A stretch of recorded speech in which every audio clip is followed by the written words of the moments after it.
ఇట్యాల ఐలమ్మ గారి 39వ వర్ధంతి సందర్భంగా వచ్చినటువంటి మా మిత్రులందరూ అందరూ కూడా పేరు పేరు నమస్కారాలు. ఏదేమైనా నాడు బడుగు బలహీన వర్గాల కుటుంబంలో పుట్టి భూమి కోసం ముక్తి కోసం పోరాటం చేసినటువంటి వీర వనిత ఇట్యాల ఐలమ్మ గారు.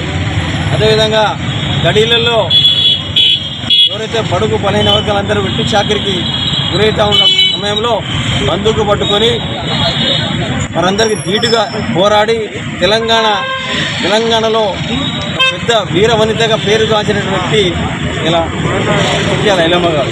కాబట్టి ఆమె ఆశయ సాధన కోసం ఆమె నడిచిన బాటలు మనం నడవాలని, మన కులాలందరూ కూడా బడుగు బలహీన వాళ్ళందరూ ఏకంగా ఉండాలని మనం ప్రతిసారికి మీటింగ్లలో మాటల్లో చెప్తున్నాం. కానీ ఐక్యమత్యం కనబడుతుంది. కాబట్టి అందరం ఐక్యమత్యం ఉండాలని చెప్పేసి, అదేవిధంగా ఐలమ్మ గారి వర్ధంతి సందర్భంగా వచ్చినట్టు మా మిత్రులందరూ కూడా పేరు నమస్కారాలు. అదేవిధంగా ఇలా కాంగ్రెస్ పార్టీ బీసీ కదా ఇందాక చెప్పి మన మిత్రులు దానికి కట్టుబడి ఉన్నది. ఇలా కాంగ్రెస్ పార్టీ ఏదైతే ఖర్గే నుంచి ఇక్కడ శంకర్ నాయక్ దాకా చాలామంది బడుగు బలైన వర్గాలందరూ కూడా పెద్దపీట వేసింది కాంగ్రెస్ పార్టీ. కాబట్టి కాంగ్రెస్ పార్టీ బడుగు బలైన వర్గాల పార్టీ. అదేవిధంగా ఇలా చాకలి ఐలమ్మ గారు నివాళులర్పిస్తూ నేను ముగిస్తాను. జై కోసం ముక్తి కోసం వెట్టి చాకిరి విముక్తి కోసం వీర తెలంగాణ రైతాంగ సాయుధ పోరాటంలో ఒక మహిళగా ముందుండి ఈరోజు ఎన్నో పోరాటాలు చేసి ఎస్సీ ఎస్టీ బీసీ మైనార్టీ అగ్రవర్ణంలో ఉన్నటువంటి పేదలు కూడా ఏ విధంగా దొరల పాలన నుంచి సామాజిక పాలన సామాజిక న్యాయం రావాలని చేసి ఆ కాలంలో చాలా ముందుండి పోరాడినటువంటి చాకలి ఐలమ్మ గారి వర్ధంతి సందర్భంగా ఇక్కడ వచ్చిన మిత్ర బృందానికి అందరికీ కూడా ప్రత్యేక జయభీములు. మిత్రులారా, ఏదైతే ఇప్పటికైనా గమనించాలి, మనందరం కూడా ఏ పార్టీ అనేది ముఖ్యం కాదు. ఏ పార్టీలో ఉన్నా కూడా మన యూనిటీ గొప్పది.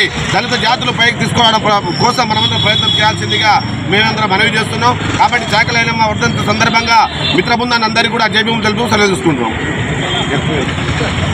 భూమి కోసం ముక్తి కోసం పేద ప్రజల విముక్తి కోసం మరి భూస్వాములకి పెత్తందారులకి దొరలకు వ్యతిరేకంగా పోరాడి ఆనాడు తెలంగాణ సాయుధ పోరాటంలో ఒక మహిళగా ముందు నడిచి మరి ఆ రోజు సాయుధ పోరాటంలో మరి పాల్గొన్నటువంటి వీరవనిత మరి వారి యొక్క ఆశయాల కోసం బడుగు బలహీన వర్గాల వాళ్ళందరూ కూడా వారు అభివృద్ధి నడిచి వారి ఆశయాల కోసం మనం పాటుపడే తెలియజేస్తూ ముగిస్తున్నాం.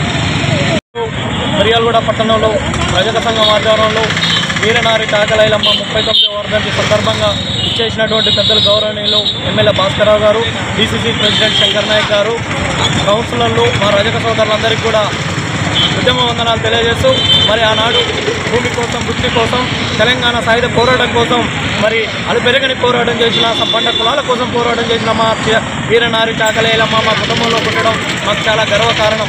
ఆమె స్ఫూర్తిగా ఈనాడు అనేక సంక్షేమ కార్యక్రమాలు తెలంగాణ రాష్ట్రం కూడా ఏర్పడడానికి మా చాకలి ఐలమ్మ చేసినటువంటి పోరాటమే అని కూడా ఈ సందర్భంగా తెలియజేస్తూ మరి గత ప్రభుత్వాలు మరి మా రజకులకు ఇచ్చినటువంటి హామీలు నెరవేర్చి మరి ఈనాడు ముఖ్యమంత్రి రేవంత్ రెడ్డి కూడా మరి రజకులకు అన్ని సౌకర్యాలు డబుల్ బెడ్రూమ్ ఇల్లు కానీ పింఛన్లు కానీ ప్రతి ఒక్కటి కూడా ఇవ్వాలని చెప్పి మా రజక సంఘం నుంచి కోరుతా ఉన్నాం. అదేవిధంగా చాకలి ఐలమ్మ విగ్రహాన్ని ట్యాంక్ బండ మీద ఏర్పాటు చేయాలని చెప్పి కూడా కోరుతూ మరి రజకులకు ఇచ్చినటువంటి హైదరాబాద్ నడిబొడ్డులో స్థలాన్ని రజక భవనం ఐలమ్మ భవనంగా ఏర్పాటు చేయాలని చెప్పి కోరుకుంటూ మరి ఈ అవకాశం ఇచ్చినటువంటి నా రజక సోదరులందరికీ ఉద్యమ వందనాలు తెలియజేస్తూ జై రజక జై ఐలమ్మ. క్యూ న్యూస్ ఛానల్లో పనిచేయటకు అనుభవం గల సీనియర్ వీడియో ఎడిటర్స్ కావాలను సంప్రదించవలసిన నెంబర్ 8688926084. qnews@gmail.com ను సంప్రదించండి.